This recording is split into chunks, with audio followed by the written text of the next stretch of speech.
What is going on, everybody? It's the Frost. We're back here for our NXT review for June 6, 2018. NXT just got done and under wraps. And again, it was another great hour of television. It seems like every time we have Monday, Tuesday, Wednesday, Thursday, Friday, Saturday, Sunday, Thursday, Friday, Saturday, and Sunday, it's like it depends on if there's a pay-per-view or not. But if there isn't a pay-per-view like this week, you have the weekend, you get to stay with your folks, you get to go, or like you get to hang out with all your buddies and stuff, and then you want to get ready for Monday Night Raw, and it's like, ugh. Another 3 hour slug, another 3 hour shit fest of Monday Night Raw, and then we get to Tuesday, and it's like, they're at least doing something, I guess. Sometimes they're not. It's hit or miss, and then it's like NXT, and it's like, this is what wrestling fans want. This is for me. This is for people like me who really love wrestling. Tonight was another outstanding show, and it built to NXT Takeover Chicago, which is going to be happening in less than a week. Well, a little over a week, I'm sorry. We're in like 10 days, something like that, 10 or 11 days until NXT TakeOver Chicago next Saturday from Chicago, which will be hopefully a very rabid crowd. We will have a lot of good matches. We did start off the show with Shayna Baszler, who had to pretty much go out there, and she's cut a promo, and it was a pretty good promo. She sounded serious. She sounded like, and her gimmick is how I wish they would portray Ronda Rousey, sort of on main roster, where she is a MMA badass who's going to come in and break everybody's arm. She doesn't smile. Like, when she does smile, it feels like she's smiling, not because, oh, I had to smile at everybody, I'm a good guy, I have to smile, wave my hands.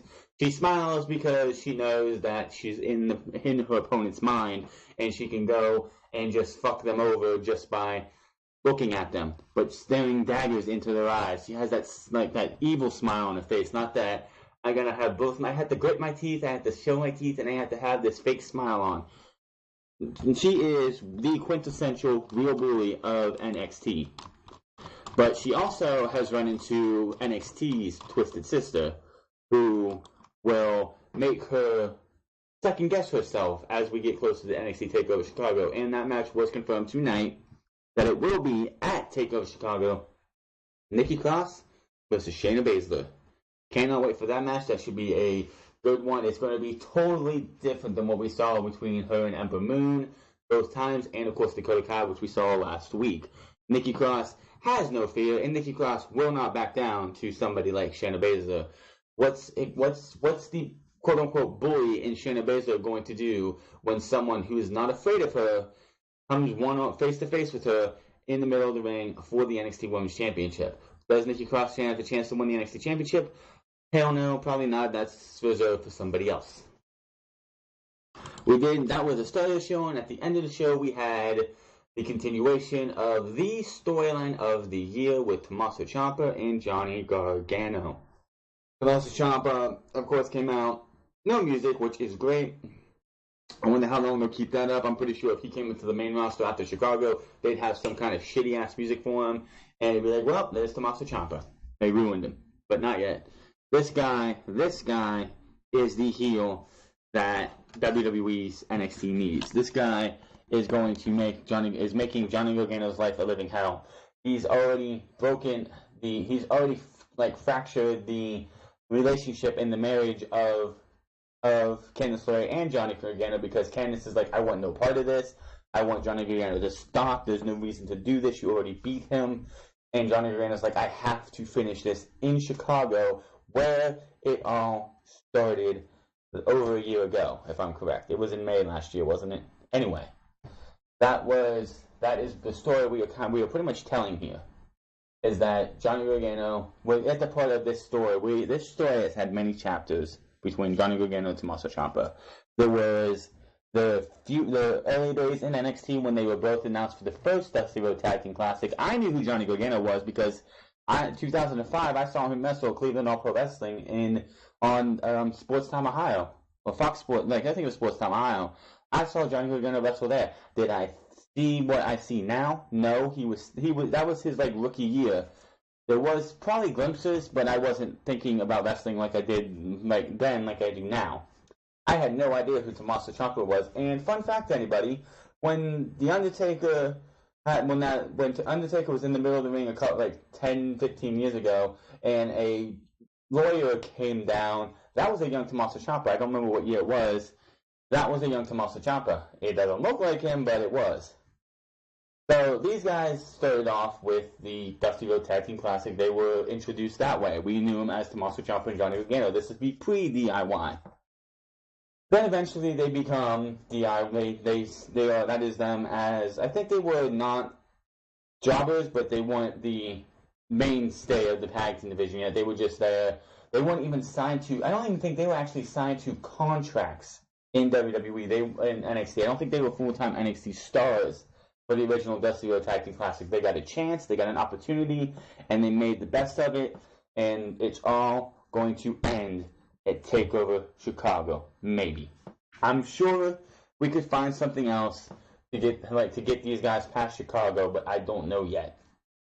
If anybody who's been watching these guys since their first days in NXT, when they were just Johnny Gargano, Tommaso Ciampa being introduced by William Regal, and now you see how far they have come from that to the from when they were rechristened DIY, when they had their battles against the Revival, when they were the NXT Tag Team Champions, when they lost the NXT Tag Team titles to the Authors of Pain, to the ladder match at TakeOver Chicago last year, to Tommaso Ciampa breaking everybody's heart and breaking up the most enjoyable tag team in NXT in all of WWE, and probably one of the best tag teams in the world outside of Revival at the time, to Tommaso Ciampa's injury and Johnny Gargano being pretty much a shell of Johnny Wrestling for half of 2017, trying to find his way back to being Johnny Wrestling, going up against the Andrade Cien Almas, being pretty much the catalyst to having Andrade Cien Almas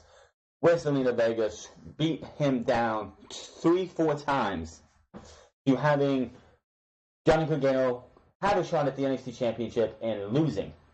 Then Tommaso Ciampa makes his appearance at Philadelphia, hits him in the back with the crutch, and everything falls into place. He's been waiting.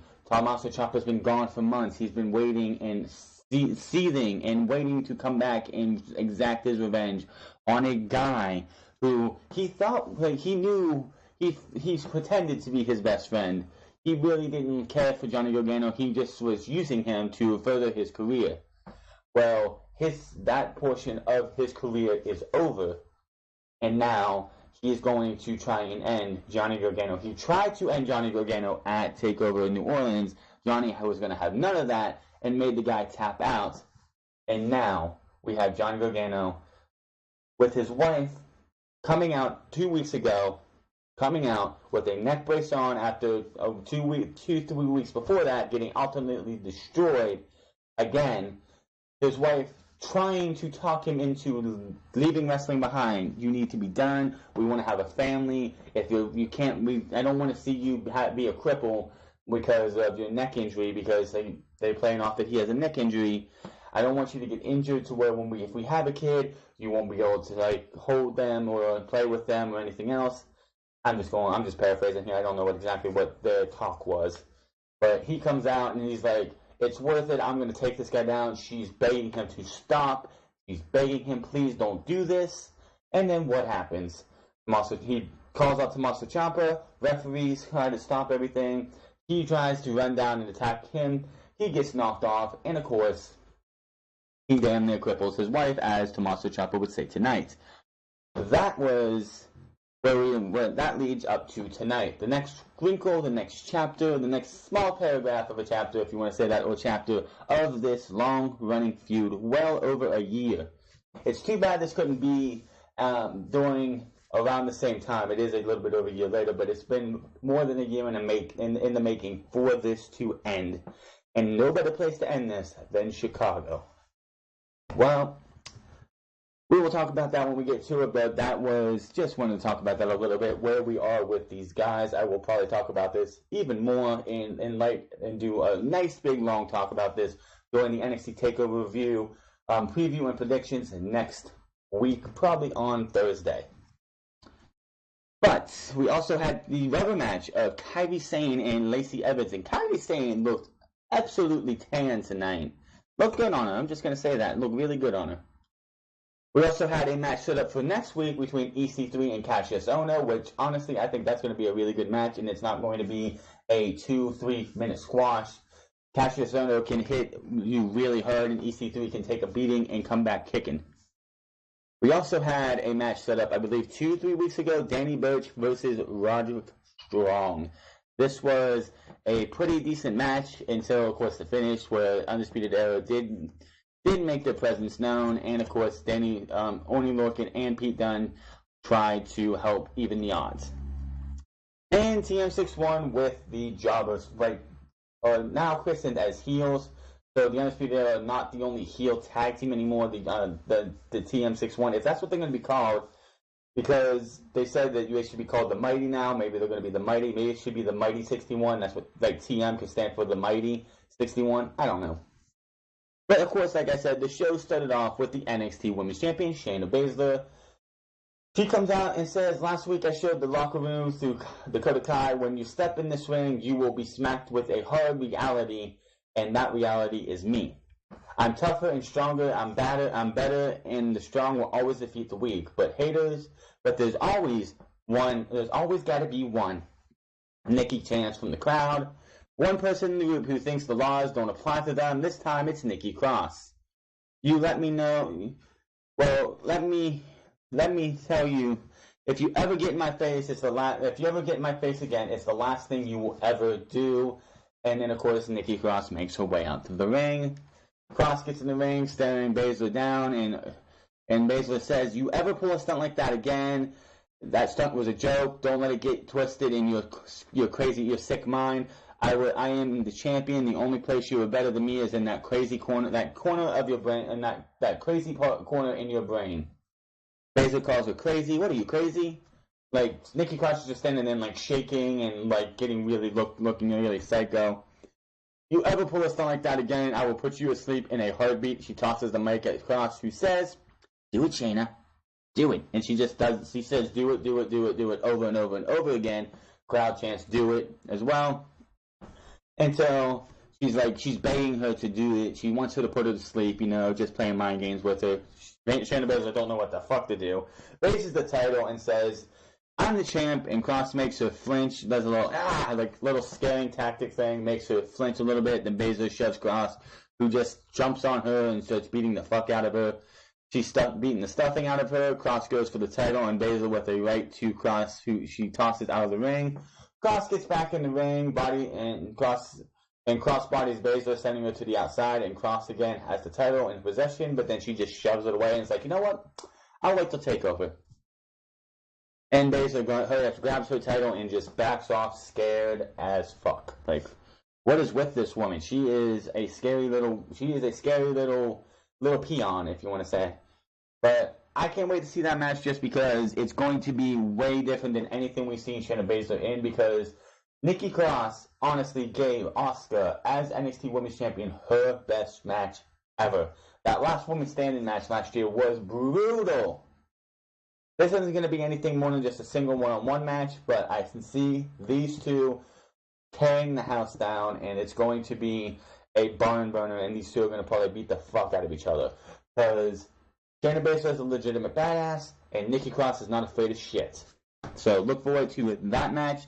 Takeover Chicago, people are souring on Takeover Chicago for some reason, but this match, Ricochet versus Velveteen Dream, Aleister Black versus Lars Sullivan, Johnny Gargano versus Tommaso Ciampa, not TM61, Roderick Strong and Undisputed Era versus Oney Lorcan and Danny Burch.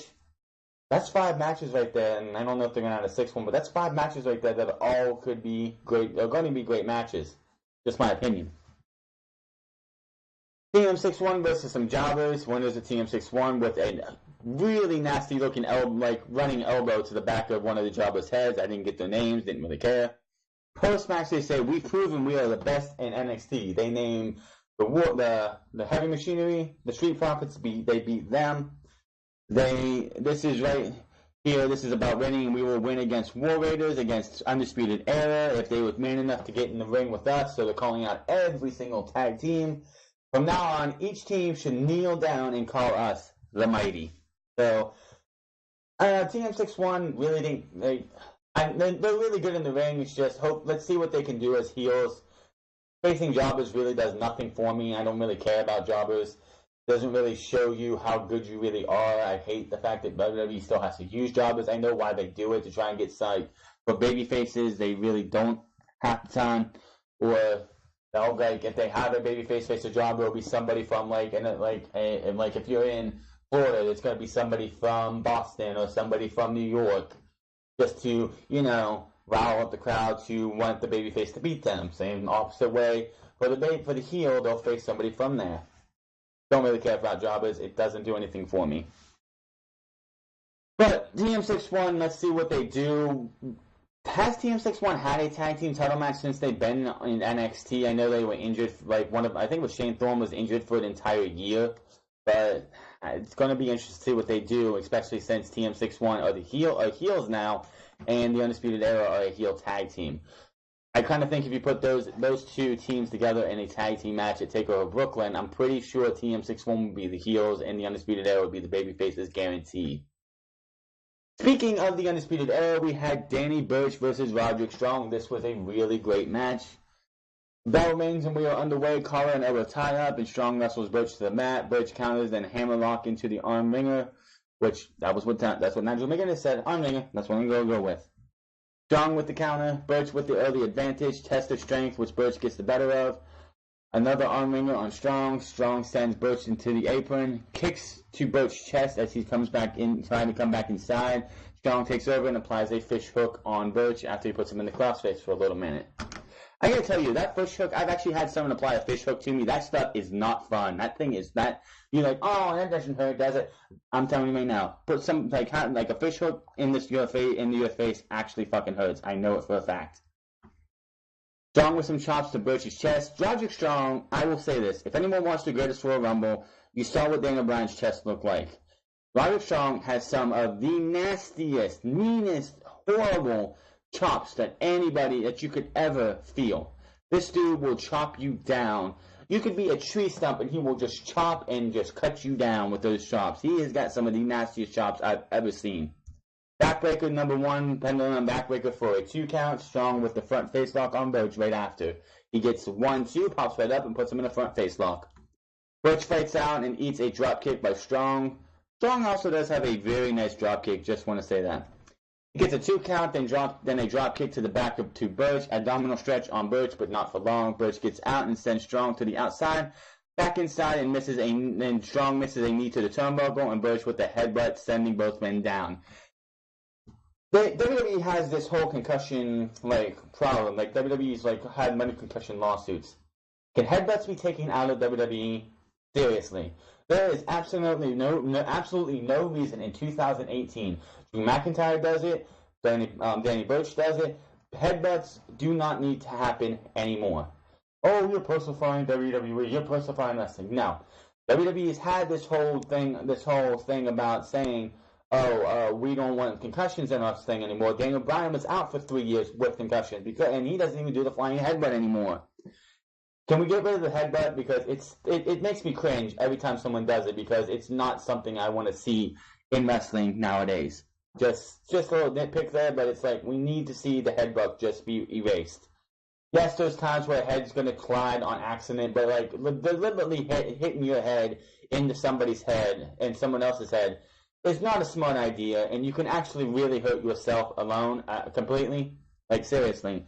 Danny Burch hit him with a headbutt, and it looked like Danny Burch got the worst of it. Just saying. Both men start trading shots, running uppercut to Strong in the corner, a missile drop kick by Burch, then a kip up, and an uppercut, then a German suplex. Then Cole and O'Reilly are here, but Dunn looking out to even the odds. Those 4 men start brawling. Danny Burch doesn't last very long. I mean, only looking gets tossed into the steel steps. Pete Dunne attacks and Adam Cole. Kyle O'Reilly gets on the apron, goes to do a dive, and eats a forearm to the jaw. Then that thing was nasty looking. I was like, that jaw's probably going to be a little cracked after that one. Burch has a crossface on Strong. Then Adam Cole on the apron distracts Burch, who eats a backbreaker. Probably the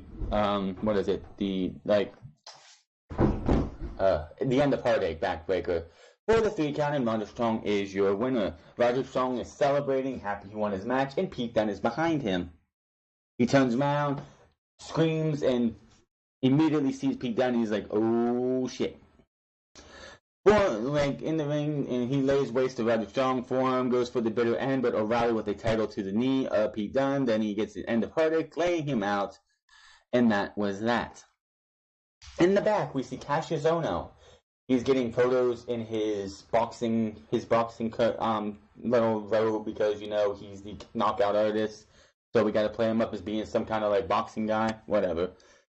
EC3 walks in, interrupts, and says, "Why are you taking pictures of this guy? You want to break the camera?" "Oh, I'm just joshing you." And these two argue back and forth, and eventually it's set up for next week. We will have EC3 versus Cassius Ohno on the Go Home show. We get a promo from Aleister Black. Says, "Lars Sullivan, you did the unthinkable, but your actions last week do not determine my reality. You succeed at showing me what lies ahead in Chicago, but next week your reality will fade to black." Hype package for Dream and Ricochet, really nicely done. I don't know who's doing these hype packages in NXT, but they are always on par. These do both speak, and it's funny. This was funny because Ricochet says, "What is Dream's biggest accomplishment? Being eliminated from a reality TV show." They show a couple clips from Tough Enough, and Dream is like, Dream doesn't remember that. I popped for that one. That was kind of funny. Kairi Sane versus Lacey Evans. Kairi Sane, like Lacey Evans with some mind games early on. She has her women's right hand, and she has Kairi's name written on it because she's like, this fist is for Kairi Sane tonight. They lock up, and Sane with the early advantage, reverse divorce court, and I don't even know who the hell came up with that name, but that's what Nigel McGuinness said, the reverse divorce court. And Sane stomps on Evans' hand, trying to, stop the woman, like, not getting as much power in that woman's right, because with a messed up hand, you're not going to be able to squeeze and be able to get that full power. Evans sent to the apron. Evans with, Kairi Sane looks to spear her out of the ring, but she ends up moving out of the way and gets a knee to the gut. Springboard elbow by Lacey Evans, which was a really nice move over the top rope. Evans gets a 2 off a lazy pin. Evans taunts Sane more, then puts her in the Cobra Clutch like rest hold. Sane fights back, but Evans does the Cesaro swing, like a Cesaro swing, but she's holding her in the Cobra Clutch. Bronco Buster in the corner for a 2 count. Evans goes for a slap, and Sane blocks it, and she flips Evans over right hand on her own, but Evans drops Sane with a boot. Scoop slam by Evans, and she starts doing push-ups. Like we know what Scott Steiner would do, like push-ups and pinning somebody. She started doing that. She gets a 2 count. Evans on the second one does a flip spinning moonsault, but misses. That was crazy. What she did was she was on the second rope, she leaped up, spun around, and did a moonsault. It was a thing of beauty. This woman is improving every single week, in my opinion. 3 interceptor spears in a row. The march in the corner, then this running sliding elbow, Sane up top, and with a jumping diving elbow to a standing prone Lacey Evans for a 2 count, and she puts her in the armbar. It looks like she might make her tap out, and she does have the right arm in the armbar, so she's trying to take advantage of that and squeeze that hand to try and make her tap out, but Lacey Evans stacks her up for a 2 count. Kairi Sane with the Alabama Slam, back up top for the Insane Elbow, and the 3 count. Kairi Sane is your winner. We will have Aleister Black next week, as we were told earlier by him. They just wanted to make it official. Tommaso Ciampa is coming up next.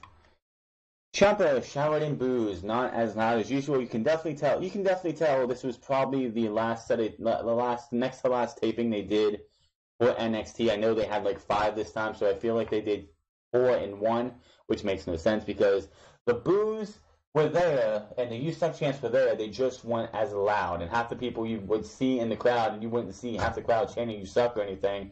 It's like kids and adults and everything just sitting there. There was a guy, when Tommaso Ciampa was walking to the apron, just sitting there in a black shirt with a New Japan lion on it, and he's just like, this guy doesn't impress me. He has that look of is this the Tommaso Ciampa I've been hearing about? Because he doesn't impress me. It was funny. It was just funny. He gets on the ring apron and spreads his arm and just poses like Baron Corbin would do, soaking in soaking in the booze. Johnny Wrestling chants, and then there was also some Psycho Killer chants.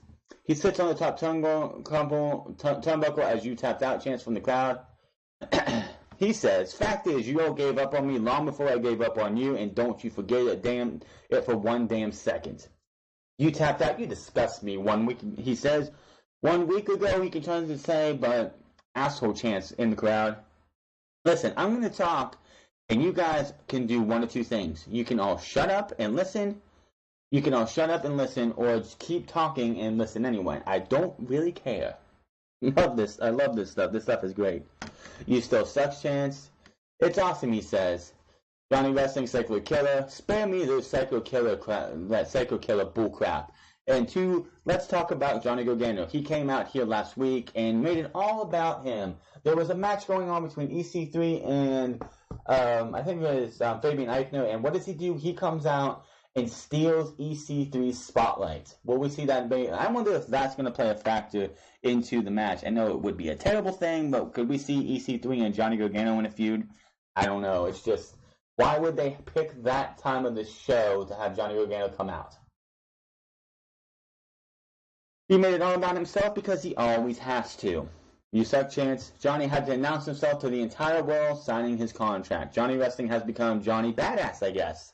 Then the crowd starts chanting Johnny Badass because the WWE wrestlers and NXT wrestlers say something like that, and of course the crowd is going to chant it because they are sheep. It's adorable. I mean, really, anything 2 weeks ago, anything to disguise 2 weeks ago that you damn near crippled your wife. You know, the best part of this is on you. You brought her with you to the ring. You insisted, you begged and insisted, and you attacked me. You insisted I come to the ring. You begged me to come to the ring while she was begging you to stop, and you attacked me. All I did was simply defend myself. The truth hurts. I know that. And what you should have done and listen to your wife. Now it's on you. June 16th, 2018. Takeover Chicago. Don't show up. I'm telling you, no.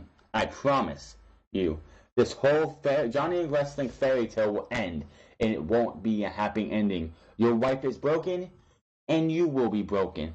I win. Out comes Johnny Gargano, who runs to the ring. He's being held by two security guys who are not doing their job right, even though, you know, it's two people who probably in the Performance Center who haven't made their debut yet. And they just shoves them off, and he runs to the ring. They recreate pretty much the spot they did 2 weeks ago, where Johnny Gargano gets on the apron, and Tommaso Ciampa goes to attack him, and he bounces off, but there's nobody there to catch his fall, so he just drops down, pulls him out, and they just start brawling.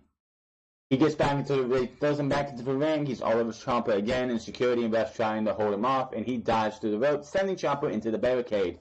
Johnny Gargano goes around the barricade and gets at Tommaso Ciampa, but Tommaso Ciampa, with attack on Johnny Gargano, security holding back Ciampa, and Gargano stage dives onto Ciampa, and they pull Gargano off until he gets away and back into the ring. Ciampa ambushes Gargano from behind while security is holding him off, and he stomps on Gargano's neck and puts him in the Gargano escape, and Mario now is like, oh, that bastard. I don't think he said that, but he's like, oh, how could he? I mean, that's just great, and it's an attention to detail that he's like, I'm going to make you feel pain by using your own move. Really nice attention to detail there. Let's try to pull him off. They finally do. Gargano looks like he's hurt. He's sitting there writhing, his arms shaking, looking like, oh, he's going to be hurt. All of a sudden, and Tommaso Ciampa is leaving. All of a sudden, Johnny Gargano pops back up, runs out of the ring, and he just runs over and throws Tommaso Ciampa into the Titantron, like Tommaso Ciampa did to him at TakeOver Chicago last year. And then he throws him into the long-standing LED board off to the side, and he has busted open Tommaso Ciampa. I don't know if he was able to sneak a blade in there too fast or something, or if he did it hard way, most likely hard way. But this feud is a blood feud for real now because Tommaso Ciampa was actually bleeding. Gargano puts Tommaso Ciampa in the Gargano escape. Gargano's tapping. Tommaso Ciampa is just tapping, trying to get him off of him. Refs are trying to pull him off, and they fade to black. No pun intended. Good match. Good showing. Good show tonight. NXT always shows WWE's main roster how to do things right. Storyline continuation. We have multiple women's feuds going on to Nikki Cross and Shayna Baszler. While those two are going over the title, we had Kairi Sane and Lacey Evans with a best of three match, a best of three, pretty much. So, also the tag teams mean something. I mean, yes, of course they faced a bunch of jobbers, but still, tag teams mean something. The women mean something. Adam Cole and the Undisputed Era means something. Everything feels like it has meaning in NXT. Why can't we get that on the main roster? Now, this is going to leave us with 1 week left.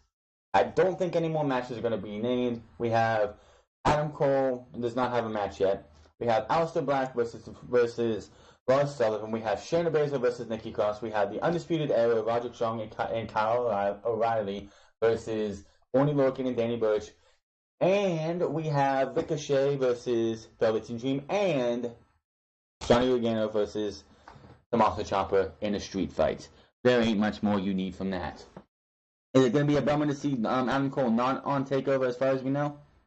Yes, but hey, WWE, NXT. This is the one problem they have with going with a secondary title in NXT, because if you want to have every single title on the line in NXT, that's going to be 5 matches right there, because you have the tag team titles. You had the tag team titles. Well, the problem with this is that they had 2 grudge matches going on right now. If we didn't have Ricochet versus Velveteen Dream and Tommaso Ciampa versus Johnny Gargano, we could have had Adam Cole. But they're going to keep that off of there this time because we don't have to have it every time, I guess. We'll have to wait and see. We do have a week left. This was a really good episode of NXT. If you are not hyped and ready for NXT TakeOver Chicago 2, I don't know what to tell you, because this was a good show and we have 1 week left. And you know what happened? We didn't have Ricochet. We didn't have Velveteen Dream. We didn't have Aleister Black in a wrestling capacity tonight. We don't have to see everybody every week. Yes, we had promo packages, but that was it. There was no hype pack. There was no, not even Lars Sullivan. 4 of the 6 main guys going into NXT TakeOver, in my opinion, weren't even matches.